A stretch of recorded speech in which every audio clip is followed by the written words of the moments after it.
Mathematics में सबसे commonly use होने वाले logarithmic function log to the base 10 और log to the base e हैं, जिसमें हम log टू द बेस 10 से परिचित हैं। लेकिन ये e क्या है? इस e को समझने से पहले हम कंपाउंड इंटरेस्ट को समझ लेते हैं।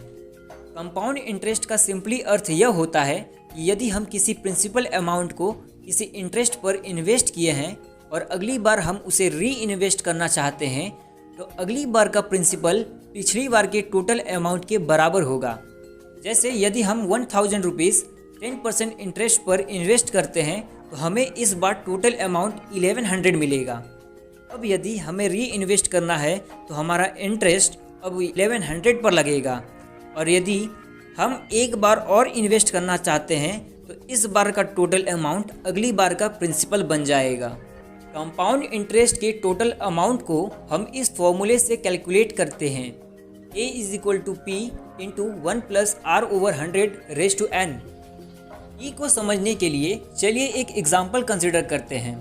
एक बहुत ही स्पेशल बैंक है जो कि 100% पर एनम कंपाउंड इंटरेस्ट से अमाउंट रिटर्न करता है। इसका मतलब यह है कि यदि हम उस बैंक में 1 रुपये इन्वेस्ट करें तो हमें ईयर के एंड तक 2 रुपीज़ मिलेंगे। लेकिन बैंक अपने कंडीशंस को चेंज करते हुए अब हमें ईयर में 2 टाइम्स 50% कंपाउंड इंटरेस्ट से अमाउंट देगा। इसका मतलब अब हमें अमाउंट 2.25 रुपीज़ मिलेगा। ध्यान दीजिए, इस बार का अमाउंट पहले के अमाउंट से ज़्यादा है। अब बैंक हमें ईयर में 4 टाइम्स 25% कंपाउंड इंटरेस्ट से अमाउंट देगा, तो इस बार अमाउंट कैलकुलेट करने पर नियर अबाउट 2.44 रुपीज़ आएगा। और यदि बैंक हमें ईयर में 10 टाइम्स 10% कंपाउंड इंटरेस्ट से अमाउंट देता है तो हमें अमाउंट नियर अबाउट 2.593 रुपीज़ मिलेंगे।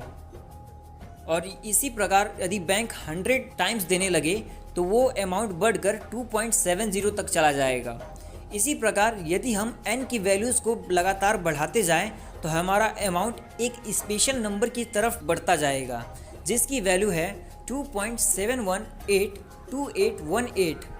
और इसी नंबर को हम e से डिनोट करते हैं। इसे पहली बार 1683 में सर जेकॉब बर्नौली ने डिस्कवर किया था। आगे चल के सर लियोनहार्ड ऑयलर ने भी इसी नंबर को एक अलग मेथड से 18 डिजिट तक कैलकुलेट किया। उन्होंने इस सीरीज़ का प्रयोग किया था 1/0 factorial plus 1/1 factorial plus 1/2 factorial plus 1/3 factorial plus 1/4 factorial and so on. और इसे कैलकुलेट करने पर भी एग्जैक्ट उतनी ही वैल्यू आती है जितनी कि सर जेकॉब बर्नौली के द्वारा आई थी। क्योंकि सर ऑयलर का मेथड काफ़ी इफ़िशियंट था, इसलिए इस नंबर को इन्हीं का नाम दिया गया, जिसे हम ऑयलर्स नंबर कहते हैं। आशा करते हैं आपको ये कॉन्सेप्ट समझा होगा और आपके लिए हेल्पफुल रहा होगा। Thank you for watching this video.